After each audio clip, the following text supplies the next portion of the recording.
Gasoline is the fuel that powers this modern age. On the highway, on the farm, and in the air. This is the inside story of modern gasoline. It's a big story, but it starts with something so small that no man has ever seen one: the carbon atom.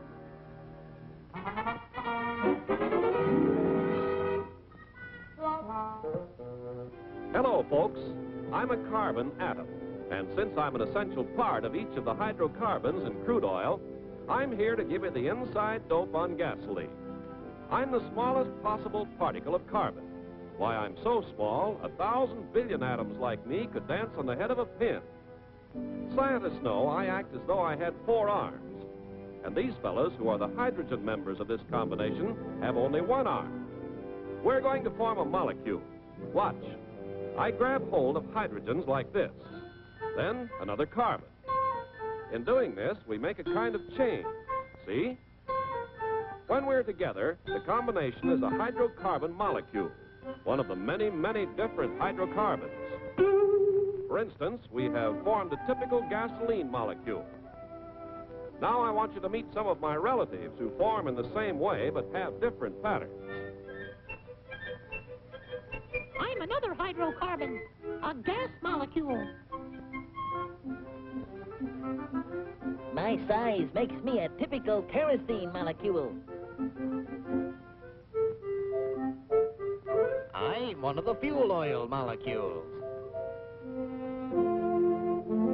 A light lubricating oil molecule. That's me. I'm a heavy lubricating oil molecule. All of these carbons and hydrogens make me a residual materials molecule. So you see, there are lots of different molecules, different sizes, different shapes, all found in crude oil. Crude oil is still the best raw material for today's great motor fuels. In modern refineries, science builds gasolines from selected groups of molecules by changing their sizes, shapes, and structures. To do this job calls for great storage tanks.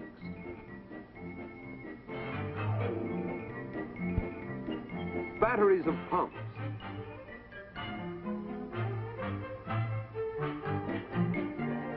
A maze of valves and pipes. Mighty facilities. And an army of experienced, specially trained workers. The first step is to separate the crude oil into the parts that you saw a moment ago. This is done by distillation. You know that when you boil water, the vapors can be condensed.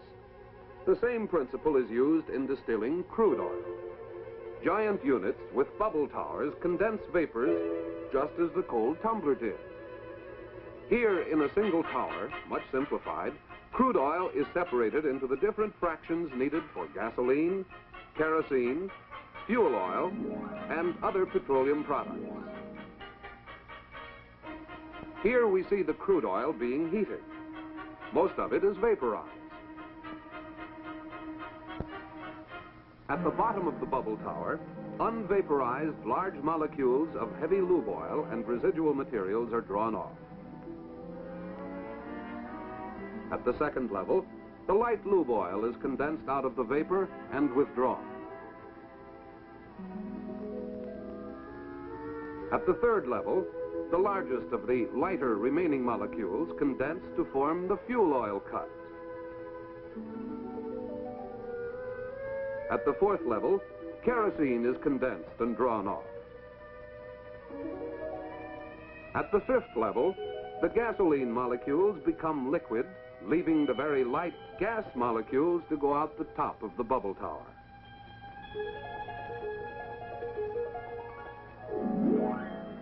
In the average crude oil, only a limited amount of gasoline is present.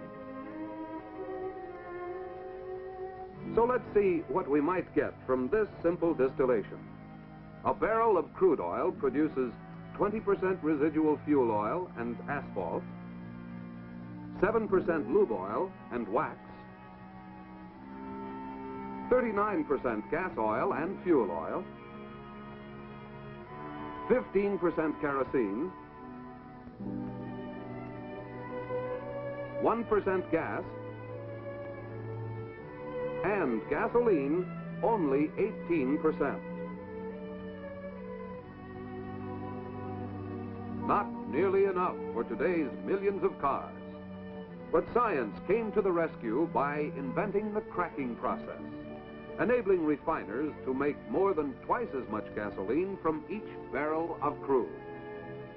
Today, were it not for the demands for fuel oil and diesel fuel, almost the whole barrel could be converted into gasoline.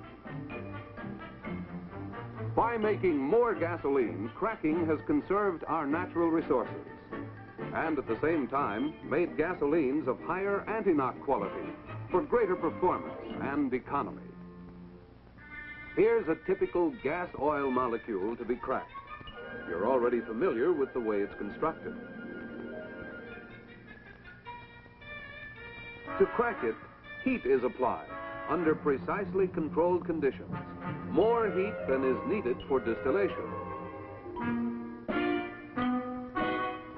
You're watching how science first changed a molecule into more useful one.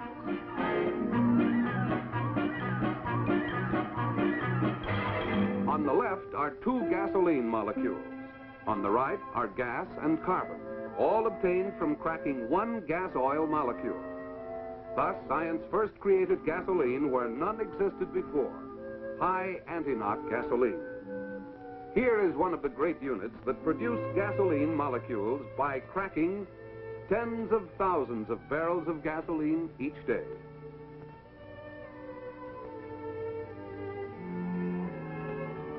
Several other science fashioning processes have since been developed. One is called polymerization. It simply takes similar type molecules that are too small for gasoline, such as these gas molecules, unites them by the polymerization process to form a larger molecule, a gasoline molecule of exceptionally high anti-knock value. Thus, science again fashions for us more and better products. By a somewhat different process, this alkylation unit joins together two very small molecules to make another high-octane gasoline component. And this reforming unit takes low-grade gasoline found in crude oil and changes it to high-grade gasoline.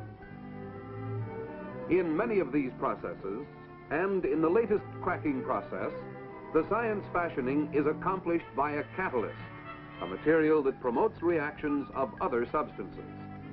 The most modern cracking process uses a catalyst in the form of a fine powder that will flow like a fluid. Here is what happens inside a fluid catalytic cracker. Gas oil is heated. It is joined by the hot, finely powdered catalyst, shown here as little white grains. The hot oil and the still hotter catalyst then move together through pipes up into a chamber called the reactor and are tumbled about. Here, the heavy oil molecules are cracked by catalytic action to produce gasoline molecules. These move out at the top. As the catalyst becomes covered with coke, it becomes less active and is drawn off at the bottom. Air blows it through a pipe to the regenerator where the coke is burned off. This reheats the catalyst, which again joins the flow of incoming oil. Here's the entire operation, showing the complete cycle.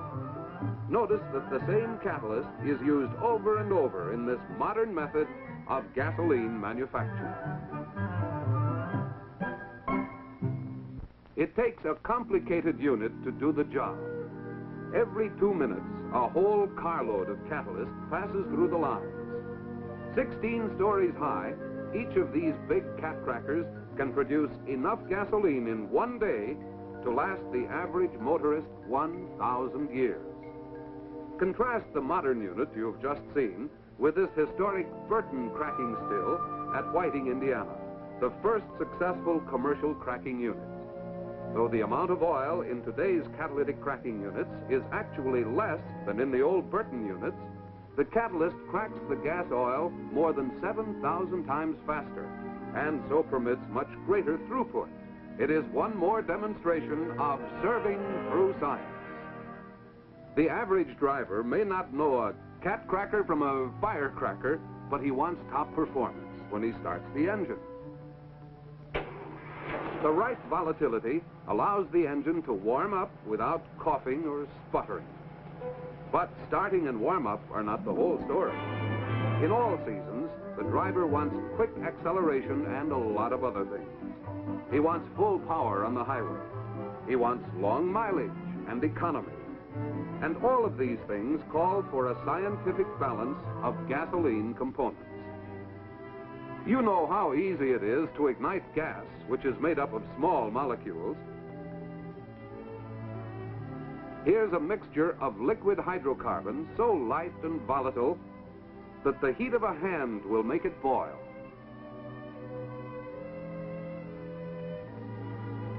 It's flammable, and so volatile it ignites fast.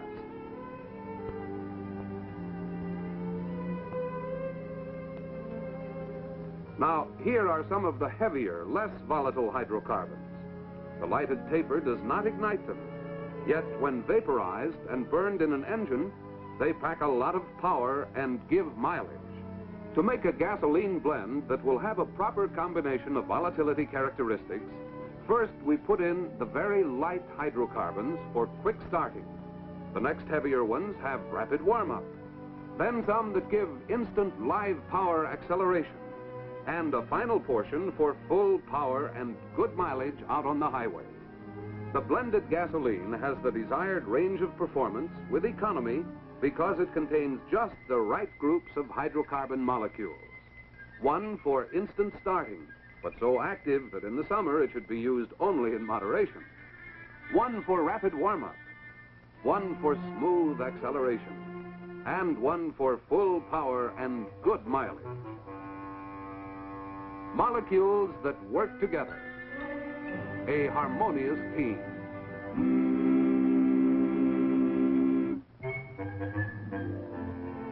In the engine laboratory, by means of a glass intake manifold, you can actually see one of the volatility differences between fuels. Slowing down the action, here's what too low volatility causes: a wet manifold and imperfect distribution. These liquid droplets decrease engine performance, waste mileage, and dilute the crankcase oil. By switching to a fuel with correct volatility, vaporization is complete and there is no waste. Building trouble-free performance starts in the laboratory, but it doesn't stop there. Fuels are tested under all kinds of road conditions, in all types of engines, and under all the different seasonal and climatic conditions. This means city driving. It also means rolling out into the country, driving at moderate temperatures, and in hot weather, and in extremely cold weather. Seasonal variations and the climates of different regions must be taken into account. Volatility is adjusted to suit the season and the region in which the gasolines will be used. A distillation test measures the volatility of motor gasoline.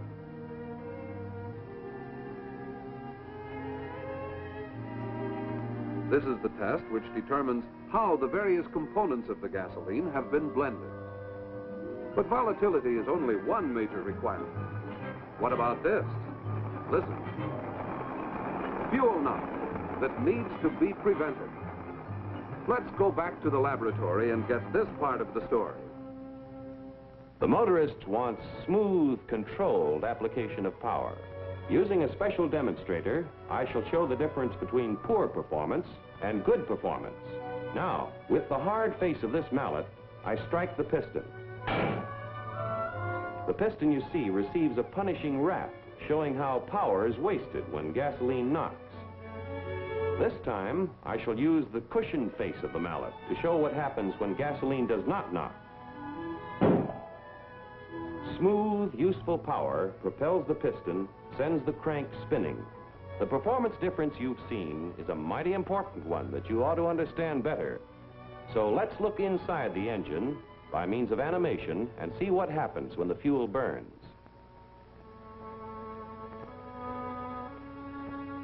These gasoline molecules have not been improved on or controlled by science. They are untamed and unruly. What you will see next actually takes place in about 1/500th of a second. First, the spark ignites the compressed fuel charge. Now, watch for the knock. In this greatly slowed down action, you could see that with this gasoline, combustion was uneven and uncontrolled, and at the end there was a jarring, violent explosion, a knock that pounded and shook the engine. Now, with gasoline made up of molecules that have been science-fashioned so that they have the required anti-knock quality, molecules that stay under control and work as a team, let's see what happens.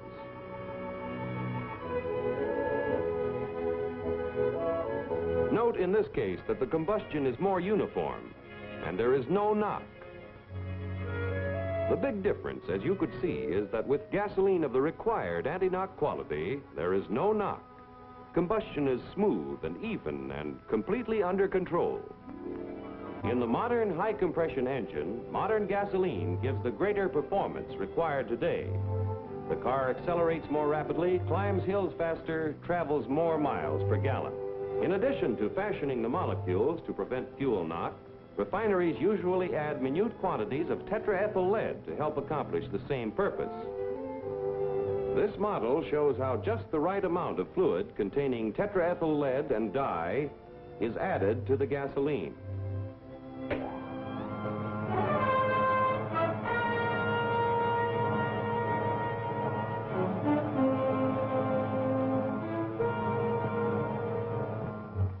In the knock testing laboratories, test engines are used to make sure that the proper anti-knock quality has been built into modern gasoline.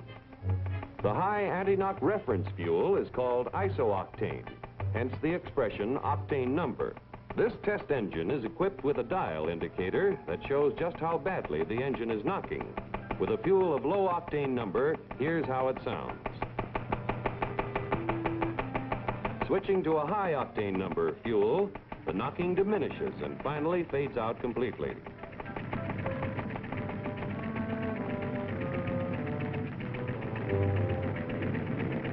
This illustrates the smooth, even performance you get from a fuel of proper anti-knock quality. All of these facilities and know-how are not enough. There must be safeguards, the constant protection of every necessary control test. For example, the vapor pressure test that controls vapor lock tendencies. A test to make sure there is no harmful gum.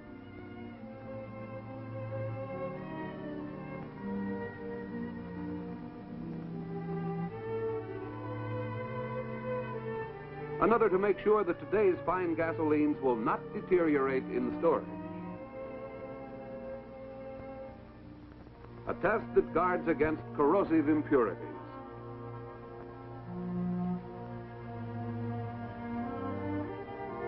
Testing, testing. Behind the top performance of today's fuels are more than 1,500 daily control tests.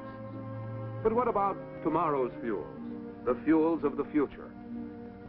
Let's visit another of the great laboratories. This one is entirely devoted to extensive research into the changing world of tomorrow, 10 years from tomorrow, even into the next century.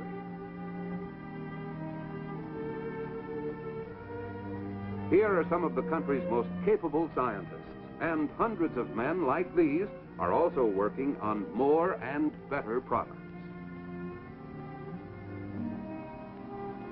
Cooperative work with the automobile industry guarantees that exactly the right gasoline will be available for each new engine as it comes on the market.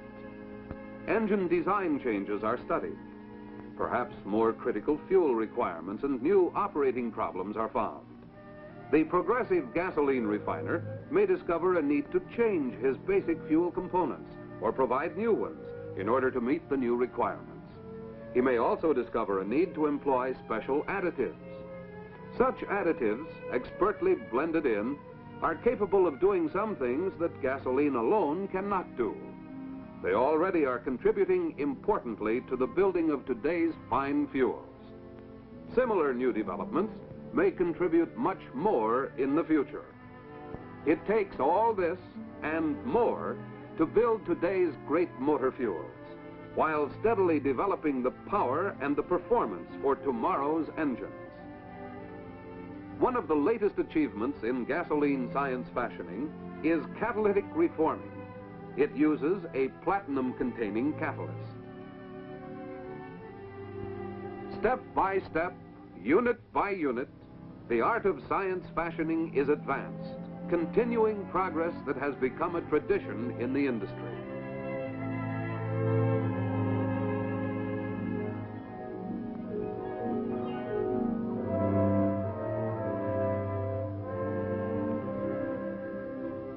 So there's the story, folks, and I'm proud to be a part of it, even if only as a tiny atom inside modern gasoline.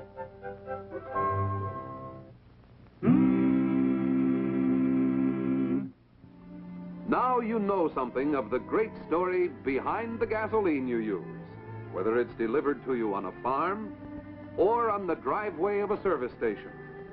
Another fine example of serving through science.